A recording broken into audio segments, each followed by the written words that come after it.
Panmd had always been a curious soul. She had a fascination with the occult and the unknown, and her work as an educational psychologist gave her the perfect opportunity to explore the depths of the human mind. But as she delved deeper into her research, she began to uncover a disturbing truth. There were dark forces at play that no one could comprehend. The children she worked with were not just struggling with learning disabilities, but were also vessels for ancient entities from beyond our world. They were being used as conduits for cosmic horrors that were slowly awakening from their slumber. Dr. Panmd's curiosity quickly turned to obsession, and she began to perform forbidden rituals in her office late at night, hoping to contact the beings that she believed held the key to unlocking the secrets of the universe. But as she delved deeper into the darkness, Dr. Panmd began to lose touch with reality. She heard whispers in her ear, saw visions of beings from other worlds, and felt the tendrils of madness creeping into her mind. One night, while performing a ritual, Dr. Panmd felt a presence enter her body. It was not one of the ancient entities she had hoped to contact, but something far more malevolent. It was a being that had been waiting for eons, hidden in the depths of space, and it had found a willing host in Dr. Panmd. From that day on, Dr. Panmd was no longer herself. She spoke in tongues, performed unspeakable acts, and slowly became less and less human. Her colleagues were terrified of her, and many refused to enter her office. One day, when her colleagues finally worked up the courage to investigate, they found Dr. Panmd's body lying on the floor. Her eyes were wide open, and she was covered in strange markings. The room was filled with an otherworldly aura, and they could hear a faint whispering coming from the shadows.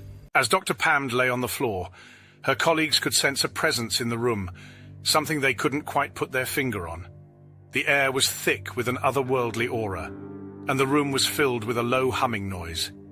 Suddenly, Dr. Panmd's body convulsed, and she let out a blood-curdling scream. Her eyes rolled back into her head, and she began to mutter incoherently. Her colleagues tried to approach her, but a force field seemed to keep them at bay.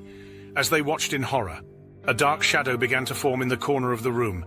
It coalesced into a massive, grotesque form that was unlike anything they had ever seen before. The being had writhing tentacles, leathery wings, and eyes that seemed to peer into their very souls. Dr. Panmd's mutterings became more and more coherent, and her voice took on an otherworldly timbre. She spoke of ancient gods and unspeakable horrors, of a universe beyond our understanding, and of a being that had waited for eons for its time to come. As she spoke, the dark entity drew closer and closer until it towered over Dr. Panmd's body. The being's eyes locked onto Dr. Panmd's, and for a moment the room fell silent. Then, with a deafening roar, the being lunged forward and consumed Dr. Panmd's body. The force field that had kept her colleagues at bay dissipated, and they stumbled back in terror. The being, now fully manifested, turned its attention to them. Its eyes seemed to glow with an otherworldly energy, and its tentacles reached out to ensnare them.